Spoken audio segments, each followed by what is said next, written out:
Alright, ladies and gentlemen, so in this video, I will be showing you how to set up CrewAI and Google Colab. So let's get right into it. The first thing we're going to have to do is we're going to use the UV tool to install CrewAI.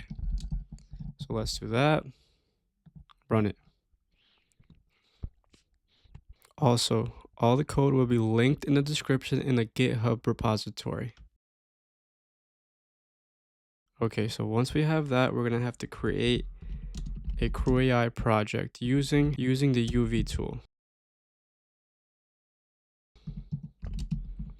Okay, so we're going to build a very simple hello world project right here. Let's run that. It's going to ask us for some configuration. Okay, in our case, we'll be using the Gemini model, which is number 3. Here we're going to have to do a quick workaround, which I'll show you in a bit. So here you can pick anything, but basically the model selection that is listed here is wrong, and it doesn't actually have any active models. So we're going to have to modify that in the .env files. So you can just put any model for now. Now you're going to have to input your Gemini API key, which if you don't have one, I'll link my video in the description on how you can acquire a free Gemini API key. Okay, now that we have that, we have successfully created our project. Let's go into our .env file. Okay, so instead of 1.5, we're going to do 2.5, and we're going to change this to Flash. This is an active working model as of today.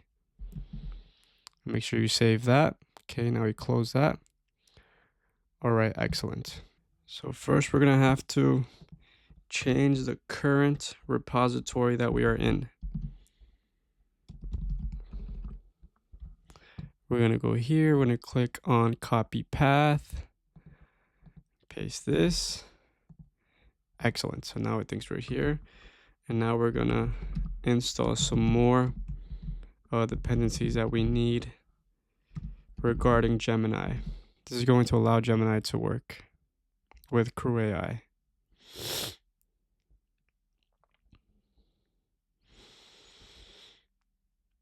Okay, awesome. Now we have everything we need. And lastly, we're going to run our project. Now, just keep in mind that this is a default project created by CrewAI. So whatever default code is in there is what's going to be outputted here. And I believe the default code has to do with a research agent and an analyst agent. So we're going to see right here, our task has started, our agent started, the data researcher. This is going to take a while. Okay, the first task was completed.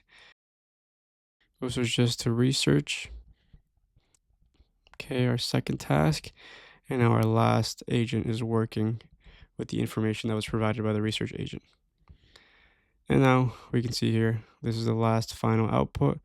And it's going to ask us about trace, which we don't care about that. So we're going to do no. But that's pretty much the gist of it. If you have any questions, please feel free to leave it in the comment below. And as always, thank you for watching, and I'll see you in the next one.